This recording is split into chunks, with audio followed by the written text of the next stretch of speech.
Hello, ഇന്നത്തെ നമ്മളെ video ഒരു ഈവനിങ് വ്ളോഗാണ് കേട്ടോ. ഒരു 4 മണി 4:30 ആയി. അച്ഛനും മോനും അങ്ങോട്ടും ഇങ്ങോട്ടും തിരിഞ്ഞു കിടന്ന് നല്ല ഉറക്കം. ഇത് കണ്ടില്ലേ, വടക്കോട്ടും തെക്കോട്ടും രണ്ടെണ്ണം കൂടി കിടക്കുന്നേ. ഇതാണ് കേട്ടോ നമ്മളെ ലച്ചുമോള്, ഏട്ടന്റെ പെങ്ങളെ മോളാണ്. എനിക്ക് കുറച്ച് തുണി തിരുമ്പാണ്ടായിരുന്നു, അപ്പൊ ഞാൻ തിരുമ്പാൻ വേണ്ടി ഇറങ്ങി. ആരുമില്ല, അമ്മയൊക്കെ എവിടേക്കോ പോയിരിക്കുക. അങ്ങനെ ഞാൻ തിരുമ്പിക്കൊണ്ടിരിക്കുമ്പോ അവളെ തുണി ഉണങ്ങിയതൊക്കെ എടുത്തു വെക്കുന്നുണ്ടായിരുന്നു കേട്ടോ. ലച്ചുമോൾ ഉണ്ടാവുന്ന എനിക്കൊരു ഉപകാരമാണ്. കുഞ്ഞുമണി എണീക്കാന്ന് വെച്ചാൽ കുഞ്ഞുമണീനെ നോക്കാനും പിന്നെ എനിക്ക് ഓരോ പണി ചെയ്യാനും ഒക്കെ അവളെ എൻ്റെ കൂടെ ഉണ്ടാവും. ഭയങ്കരമായ അലക്കലാണ്. ദേഷ്യങ്ങളൊക്കെ തീർക്കുന്നുണ്ട്. ഇപ്പത്തെ എല്ലാ മക്കളെ കയ്യിൽ ഒരു ഫോൺ കിട്ടിക്കഴിഞ്ഞിട്ട് വെച്ചാൽ അവരൊരു യൂട്യൂബറായി മാറും.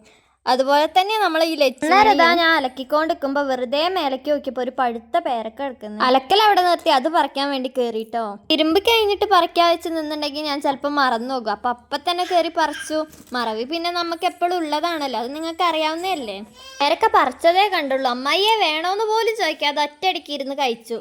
നമ്മളെ ലച്ചുമണി തന്നെ എഡിറ്റ് ചെയ്യാനിരിക്കുമ്പോഴാണ് കേട്ടോ ഓരോ ഇങ്ങനത്തെ എക്സ്പ്രഷനൊക്കെ കാണുന്നത്.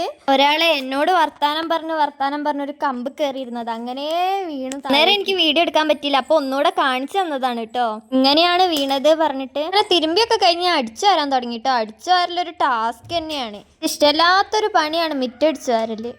എനിക്ക് നല്ല നടുവേദന, അതുകൊണ്ട് കുഞ്ഞിക്കാൻ ഭയങ്കര ബുദ്ധിമുട്ടാണ്. ഇതിനിടയ്ക്ക് കുഞ്ഞുമണി ഉറക്കത്തുനിന്ന് എണീച്ചു കേട്ടോ. ലച്ചുമോളുള്ളത് കൊണ്ട് എനിക്ക് കുഴപ്പമില്ല, പണി അവിടെ ഇടേണ്ട വന്നില്ല, അവള് പോയി എടുത്തു. അങ്ങനെ അടിച്ചു വരി കഴിഞ്ഞ് തുണി ആറിടാണ്ടായിരുന്നു, അത് ആരെയും കൂടി ഇട്ട് കഴിഞ്ഞപ്പോൾ എൻ്റെ പണി കഴിഞ്ഞു കേട്ടോ. അപ്പോഴേക്ക് ലച്ചുമോള് പോയി, അതെനിക്ക് വീഡിയോ എടുക്കാൻ പറ്റിയില്ല. ലച്ചുമോളെ ഏട്ടൻ വീട്ടിൽ കൊണ്ടാക്കി. അത് കഴിഞ്ഞ് കുഞ്ഞുമണീനെയും പാപ്പീനെയും മുറ്റത്തേക്ക് കുറച്ച് നേരം കളിക്കാൻ ഇറക്കി വിട്ടു. വൈകുന്നേരം ഇന്ന് ഇവർ രണ്ടുപേരും ഇങ്ങനെ ഇറങ്ങി കളിച്ചോണ്ടിരിക്കുന്നതാണ്. അപ്പോൾ അത് കൂടെ പോകുമ്പോൾ മക്കളും മിഠായി കൊടുത്തു കേട്ടോ. അപ്പോൾ ഓടി വന്ന് അനിയനും കൂടി കൊടുക്കണം. വാവ എന്ത് കിട്ടിയാലും വാവയ്ക്ക് വേണം. അപ്പോൾ ഞങ്ങളെ വൈകുന്നേരം ഇങ്ങനെയൊക്കെയാണ്. അപ്പോൾ നിങ്ങൾക്ക് ഇഷ്ടപ്പെട്ടെങ്കിൽ ഒന്ന് സപ്പോർട്ട് ചെയ്യാം. അപ്പോൾ ഇന്നത്തെ വീഡിയോ ഇത്രയേ ഉള്ളൂ. ബൈ.